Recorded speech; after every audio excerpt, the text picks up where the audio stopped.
Cardiac arrest হলো যে হঠাৎ এবং কার্যকরভাবে হার্টের যে হৃদস্পন্দন সেটা যদি বন্ধ হয়ে যায় সেক্ষেত্রে এই জিনিসটাকে কার্ডিয়াক অ্যারেস্ট বলা হয়। ফলশ্রুতিতে দেখা যায় যে রুগীর পালস পাওয়া যায় না, রুগী অজ্ঞান হয়ে যায়, শ্বাস প্রশ্বাস কিছুক্ষণ চলতে পারে, কিছুক্ষণ পরে হয়তো শ্বাস প্রশ্বাসও বন্ধ হয়ে যায় এবং এই পর্যায়টায় গেলে দেখা যায় যে রুগীর মৃত্যু অবশ্যম্ভাবী যদি কার্যকর কোনো পদক্ষেপ গ্রহণ করা না হয়। হার্ট অ্যাটাক হলো যে হার্টের যে ধমনীগুলো আছে যেগুলো হার্টের মাংসপেশিকে রক্ত সাপ্লাই করে, খাদ্যের সারাংশ সাপ্লাই করে, সেই ধমনীগুলোতে যদি চর্বি জাতীয় পদার্থ জমে প্লোগ সৃষ্টি করে, রক্তনালীগুলি সরু হয়ে যায়, তাহলে হার্টের মাংসপেশি প্রয়োজনীয় রক্তরস খাদ্যের সারাংশ পায় না, ফলশ্রুতিতে হার্টের মাংসপেশি গুলো নষ্ট হয়ে যায়। তো এই ঘটনাটা হলো হার্ট অ্যাটাক বা মায়োকার্ডিয়াল ইনফ্রাকশন। তো এক্ষেত্রে কিন্তু হার্টের যে গতি বা হৃদস্পন্দন সেটা কিন্তু চালু থাকে, কিন্তু কার্ডিয়াক অ্যারেস্ট হয়ে গেলে হঠাৎ এবং কার্যকরভাবে হার্টের হৃদস্পন্দন বন্ধ হয়ে যায়।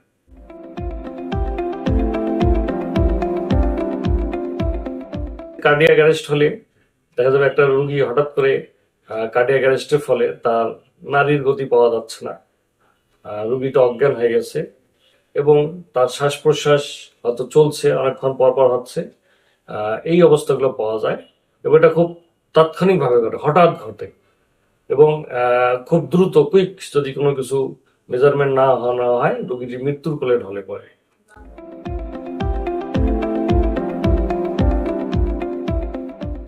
কার্ডিয়াক অ্যারেস্টের ঝুঁকিতে থাকে যারা হৃদ করোনারি রক্তনালীতে যাদের ব্লক আছে, যারা আমরা বললাম যে হার্ট অ্যাটাক যাদের হয় বা পূর্বে তাদের হার্ট অ্যাটাক হয়েছিল সেই সমস্ত রোগী, এবং যারা হৃদরোগের ঝুঁকিতে আক্রান্ত আছে সেই সমস্ত রোগী, এবং যারা দীর্ঘদিন হার্ট অ্যাটাকে ছিল, ওষুধ খাচ্ছে বা খাচ্ছে না, তাদের ক্ষেত্রে এই কার্ডিয়াক অ্যারেস্টের ঝুঁকিটা বেশি থাকে।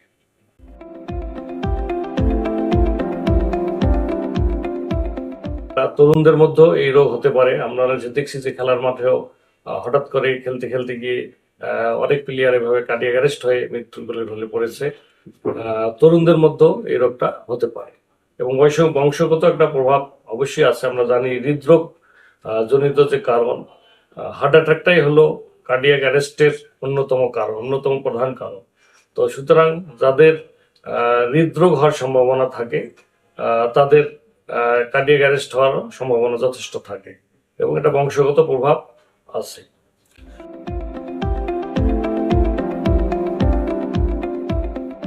Prevention is better than cure. প্রিভেনশনের জন্য আমাদের হৃদরোগের যে ব্যাপারগুলো আসে, যে আমি বলছি যে প্রতিদিন একটা লোকের 30 থেকে 40 মিনিট করে হাঁটতে হবে, অথবা সপ্তাহে 150 মিনিট হাঁটতে হবে।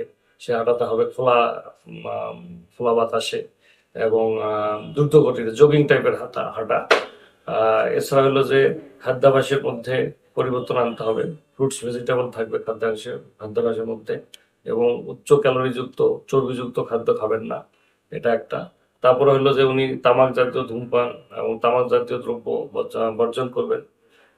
ওনার যদি চোখ হার্টে ব্লাডে যদি দেখা যায় যে তার কোলেস্ট্রল লেভেল বা লিপিড প্রোফাইল করে যদি দেখা যায় যে তার চর্বির পরিমাণ বেশি থাকে, তাহলে সেটা নিয়ন্ত্রণ করতে হবে। ডায়াবেটিস থাকলে সেটা নিয়ন্ত্রণ করতে হবে।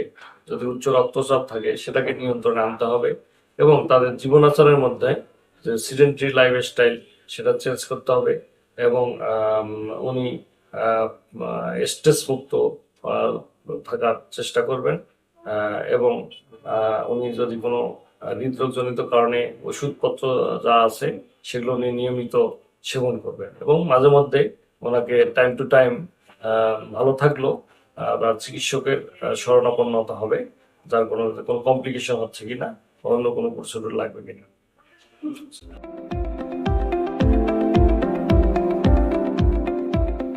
একবার যারা কার্ডিয়াক অ্যারেস্ট থেকে বেঁচে গেছেন, ভবিষ্যতে হলো যে কার্ডিয়াক অ্যারেস্ট কি কারণে হলো, যদি তিনি হৃদরোগে আক্রান্ত হয়ে কার্ডিয়াক অ্যারেস্ট হন, তাহলে তাকে হৃদরোগের চিকিৎসা করতে হবে।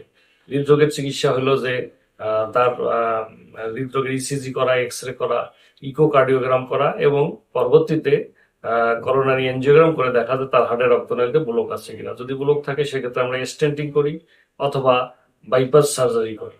তো সেই চিকিৎসাটাকে তাকে নিতে হবে। এছাড়া অন্যান্য কারণে আমরা জানি যে কার্ডিয়াক যদি হৃদস্পন্দনের গতিজনিত কারণে সমস্যা হয়, যেমন ভিটি, ভেন্টিকুলার টেকিকার্ডিয়া, ভেন্টিকুলার ফিব্রিলেশন, সেগুলোরও আলাদা আলাদা স্পেসিফিক তাৎক্ষণিক চিকিৎসা আছে, সেগুলো চিকিৎসা করতে হবে।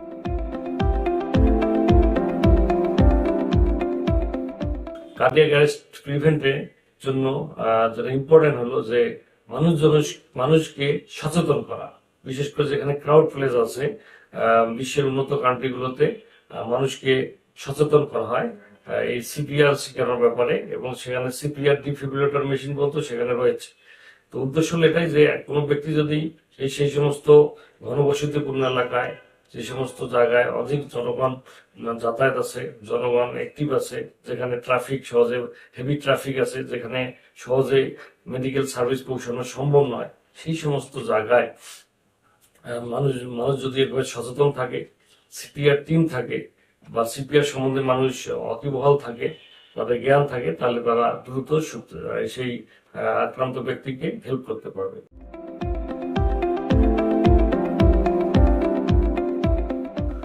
তো কার্ডিয়াক অ্যারেস্ট হলে এটা একটা ইমার্জেন্সি কন্ডিশন। কার্ডিয়াক অ্যারেস্ট হলে নিকটবর্তী যারা, পার্শ্ববর্তী যারা থাকবেন তাদের একটা গুরুত্বপূর্ণ ভূমিকা থাকে, কারণ এক্ষেত্রে যদি প্রম্পট অ্যাকশন না নেওয়া হয় তাহলে রোগীটি মৃত্যুর কোলে ঢলে পড়বে। এই জন্য পাশেই যারা থাকেন তাদের কার্ডিয়াক অ্যারেস্টের প্রাথমিক কাজ হলো সিপিআর দেওয়া, কার্ডিও পালমোনারি রিসাসিটেশন। এর কতগুলো ধাপ আছে, আমরা বলি ABCD। তো এই ধাপগুলো হলো যে শুরুতেই পেশেন্টটাকে ভালো একটা সমতলে শুয়ে দিতে হবে, শুয়ে দিয়ে তার মাথার নিচে কোনো সাপোর্ট থাকবে না। তারপরে রুগীটাকে দেখতে হবে তার এতে হলো এয়ারওয়ে, অর্থাৎ তার যে অক্সিজেন যে দিয়ে ঢুকে নাক থেকে শুরু করে তার মুখ হওয়া, এগুলো চেক করতে হবে যে কোনো প্রকার সিক্রেশন বা কালেকশন আছে কিনা, থাকলে এগুলো পরিষ্কার করে দেওয়া যাতে সে অক্সিজেন নিতে পারে। আর তারপর হলো যে তার ব্রেদিং, যেহেতু যদি তার ব্রেদিং একেবারে বন্ধ হয়ে যায় তখন আমরা বলি যে রেস্কিউ ব্রেদিং দিতে হবে, সেটাকে বলে মাউথ টু মাউথ ব্রেদিং, অর্থাৎ তিনি মুখ দিয়ে লম্বা করে, আগে ওই ব্যক্তি লম্বা করে একটা শ্বাস নিয়ে আক্রান্ত ব্যক্তির মুখে মুখ দিয়ে উনি 2 বার শ্বাস দিবেন। এটা হলো মাউথ টু মাউথ ব্রেদিং। আর সি হলো সার্কুলেশন, অর্থাৎ রোগীর তো ব্লাড সাপ্লাই কমে গেছে, হৃদস্পন্দন বন্ধ হয়ে গেছে, বন্ধ হয়ে গেলে তো সারা শরীর রক্ত পাবে না, ব্রেন রক্ত পাবে না, সারা শরীরের হাতে পায়ে রক্ত পাবে না, কিন্তু রোগী আস্তে আস্তে মৃত্যুকালে ঢলে পড়বে। তো এই জন্য রোগীর সার্কুলেশনের জন্য আমরা বলি যে চেস্ট কম্প্রেশন, বা রোগীর বুকে সেই লোক 2টা হাত একত্রিত করে রোগীর, আক্রান্ত ব্যক্তির, কার্ডিয়াক অ্যারেস্টে যিনি আক্রান্ত হয়েছেন তার বুকের মাঝখানে 2টা হাত একত্রিত করে হাতের তালু দিয়ে জোরে জোরে করে চাপ দিবেন, এবং চাপটা খুব ওনার হাতের কনুইটা ভাঁজ করা যাবে না, হাত দুটো স্ট্রেট থাকবে, অর্থাৎ শরীরের সমস্ত শক্তি দিয়ে উনি চাপ দিবেন। এবং চাপটা এমন হইতে হবে যে তার যে বুকের যে পাঁজরের যে স্টার্নাম আছে বা অস্থি আছে সেটা 3 থেকে 6 সেন্টিমিটার দেবে যেতে পারে, এই পরিমাণ চাপ দিতে হবে। এটা হলো কম্প্রেশন বা আমরা চাপ দেওয়া। এই বুকে চাপ দিলে দেখা গেলো যে হার্ট তার হৃদস্পন্দন ফিরে পায়। আমরা জানি যে হার্ট হৃদস্পন্দন ফিরে পেলে সার্কুলেশনটা চালু হবে, সার্কুলেশন চালু হলে তখন রোগী তো আবার সার্ভাইভ করবে।